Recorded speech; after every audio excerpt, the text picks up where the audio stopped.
Assalamualaikum warahmatullahi wabarakatuh. Perkenalkan, nama saya Eva Andriani dengan nomor NIM 1908102013. Saya dari jurusan Pendidikan Bahasa Arab kelas 4C. Nah, di sini saya ingin sedikit menjelaskan tentang kalam khobari dan kalam insya'i.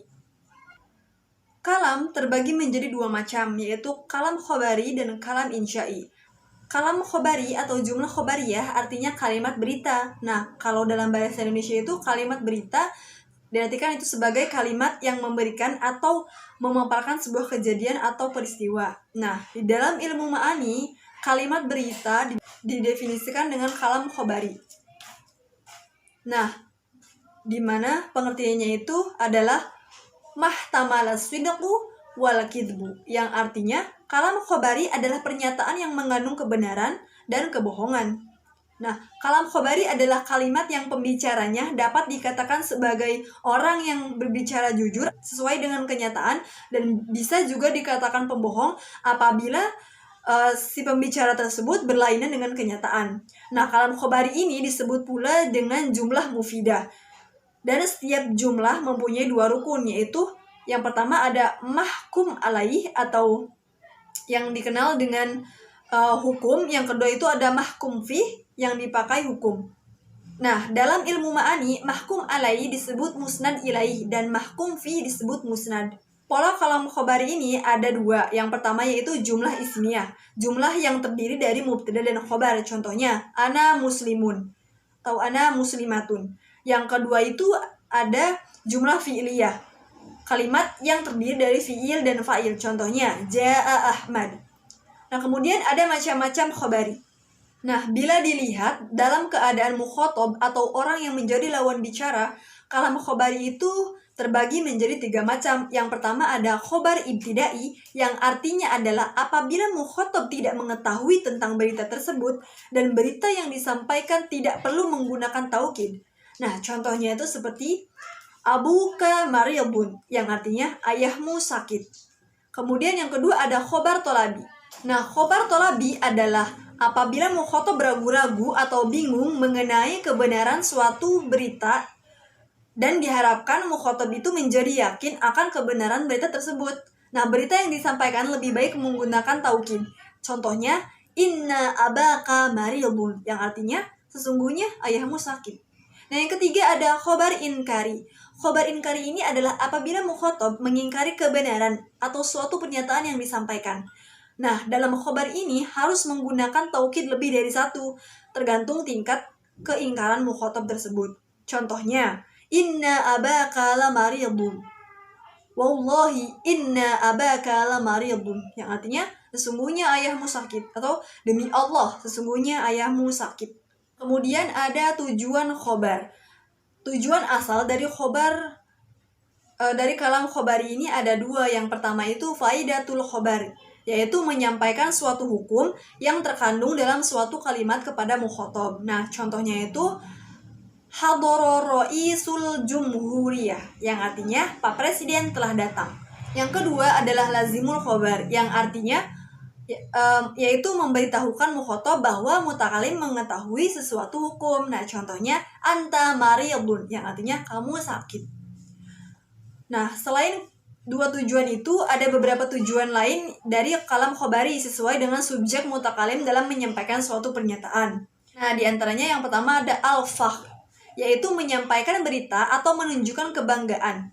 Contohnya itu dalam sabda Rasulullah, yaitu ana afsahul arabi baida anni min Quraisy, yang artinya saya orang yang paling fasih berbahasa Arab, selain itu saya berasal dari keturunan Quraisy. Nah, yang kedua adalah idhar al-dhaf, yaitu menyampaikan berita untuk menampakkan kelemahan. Contohnya, qala rabbi inni wahanal 'admu minni washta'ala ar-ra'su syaiban, yang artinya Nabi Zakaria berkata, ya Tuhanku, sesungguhnya tulangku telah lemah dan kepalaku telah ditumbuhi uban. Quran Surat Maryam ayat 4. Nah, yang ketiga ada at-tahasur, yaitu menyampaikan berita untuk menunjukkan penyesalan. Nah, contohnya itu seperti ini. Falamma wadu'atha qalat rabbi inni wadu'atuha untha, yang artinya maka tatkala istri Imran melahirkan anaknya, Dia pun berkata, "Ya Tuhanku, sesungguhnya aku melahirkan seorang anak perempuan." Quran Surat Ali Imran ayat 36. Nah, kemudian yang terakhir ada al-istirham, yaitu menyampaikan berita untuk memohon kasih sayang atau belas kasihan. Contohnya itu, inni faqirun ila afiullahi wa ghufranihi, yang artinya saya sangat mengharapkan ampunan dan maghfirah dari Allah Subhanahu wa taala. Nah, kemudian ada pengertian kalam insya'i. Kalam insya'i yaitu kalimat sesuatu yang tidak mengandung atau yang tidak bisa disifati dengan benar atau tidak benar karena ia hanya berkaitan dengan terjadinya suatu perbuatan atau tidak terjadinya. Atau dalam terminologi ilmu ma'ani, kalam insya'i adalah la yahtamilu sidqa wal kadhiba. Yang artinya kalam insya'i adalah suatu kalimat yang tidak bisa disebut benar atau tidak bisa disebut dusta. Jika seorang mutakalim mengucapkan suatu kalimat insya, mukhatab tidak bisa menilai bahwa ucapan itu benar atau dusta. Contohnya, isma, yang artinya dengarkanlah. Kita tidak bisa mengatakan bahwa ucapannya itu benar atau dusta. Nah, baru setelah kalam tersebut diucapkan, yang mesti kita lakukan adalah menyimak ucapannya. Nah, berikutnya ada pembagian kalam insya'i. Kalam insya'i dibagi menjadi dua. Yang pertama ada kalam insya'i tolabi, yaitu sesuatu yang mengandung permintaan yang hasilnya tidak terwujudkan secara langsung pada waktu permintaan. Nah, kalam insya'i tolabi berbentuk perintah, larangan, pertanyaan, pengharapan, dan panggilan. Nah, kalimat-kalimat yang termasuk kategori insya tolabi adalah yang pertama al-amr. Nah, al-amr adalah menuntut suatu perbuatan dari orang yang lebih tinggi kedudukannya kepada orang yang lebih rendah. Nah, adapun perintah tersebut bisa berbentuk yang pertama itu ada silgot fi'il amr. Contohnya itu dalam syair is azizan au mut wa anta karimun baina tu'anil qina wa khafqil bunud, yang artinya hiduplah mulia atau matilah terhormat antara tusukan tombak dan kibaran bendera perang. Nah, fi'il amr pada bait syair di atas adalah kata ish dan mut. Nah, yang kedua ada fi'il mudhari diawali lam amr. Contohnya falyaqul khairon aw liyasmut, artinya maka katakanlah yang baik atau diam. Fi'il mudhari yang disertai dengan lam amr adalah kata falyaqul dan liyasmut. Kemudian ada isim fi'il amr adalah isim yang mempunyai makna perintah. Contoh kata amin yang artinya kabulkanlah doa kami. Kemudian ada masdar yang menggantikan fi'il amr. Contohnya sa'yan fi sabilil khair yang artinya berusahalah menuju jalan kebaikan. Nah, selain amr ada juga an-nahyu. Nah, an-nahyu adalah menuntut untuk tidak melakukan suatu perbuatan dari orang yang lebih tinggi kepada orang yang lebih rendah kedudukannya. An-nahyu hanya memiliki suatu bentuk yaitu sigot fi'il mudhari yang didahului la nahi. Contohnya la ta'kul qa'iman yang artinya jangan makan sambil berdiri. Kemudian ada al-istifham. Istifham artinya pertanyaan atau meminta berita atau pernyataan. Nah, ada beberapa kata yang bisa dipakai untuk bertanya. Di antaranya ada ma, man, hal, a, mata, kam, ayyana, kaifa, aina, anna, dan ai. Ada dua hal yang ingin dicapai oleh pertanyaan, yaitu at-tasdiq dan at-tasawwur. Nah, at-tasdiq yaitu untuk membenarkan suatu pernyataan dan jawaban antara ya atau tidak. Sedangkan at-tasawwur yaitu mengetahui atau menentukan sesuatu dari dua hal atau lebih. Nah, ada beberapa kata yang bisa digunakan sebagai istifham. Yang pertama ada hamzah. Hamzah bisa dipakai untuk at-tasawwur dan at-tasdiq. Nah, ketika hamzah digunakan untuk at-tasawwur, diikuti oleh am, yang terletak di antara dua kata pembanding. Contohnya itu, amahmudu musafirun am ahmad, yang artinya, apakah Mahmud yang berpergian atau Ahmad? Bisa juga aziyadun qadimun, artinya, apakah Ziyad datang? Kemudian huruf hal yang artinya apakah dan khusus dipergunakan untuk at-tasdiq saja. Contohnya hal yaqilul hayawan yang artinya apakah hewan itu berakal. Nah, kemudian ada man yang artinya itu siapa dan digunakan untuk menanyakan berakal. Contohnya man yasumul an yang artinya siapa yang puasa sekarang. Kemudian ada ma itu artinya apa dan digunakan untuk menanyakan sesuatu yang tidak berakal. Contohnya mal qiyamah artinya apa itu kiamat. Yang selanjutnya ada mata. Mata itu artinya kapan dan digunakan untuk menanyakan waktu. Contohnya, mata tadhhabu ilal madrasah? Kapan kamu pergi ke sekolah? Kemudian ada ayyana yang artinya kapan dan digunakan untuk menanyakan waktu yang akan datang. Contohnya itu ada ayyana yub'atsun nasu min quburihim yang artinya kapan manusia dibangkitkan dari kuburnya.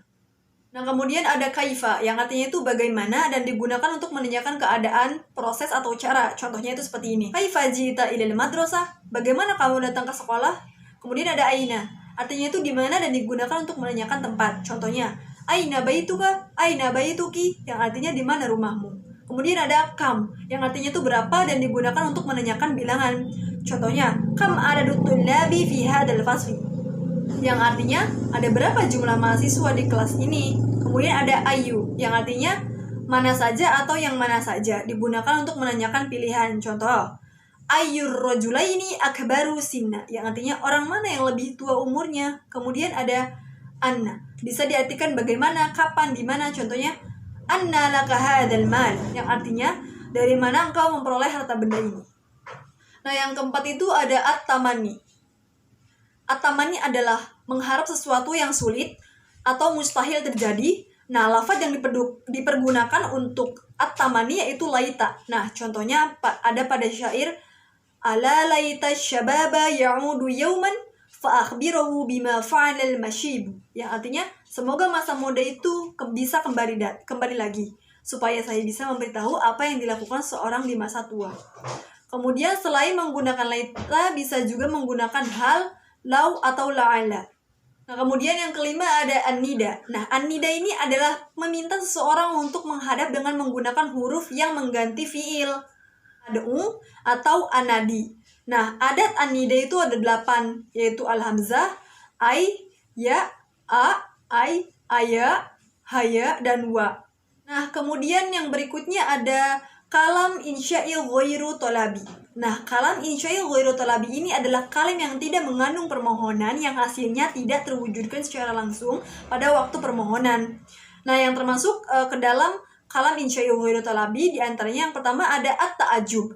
At-ta'ajub adalah ungkapan yang mengungkapkan rasa heran atau rasa kagum. Contohnya, ma ajmalas sama.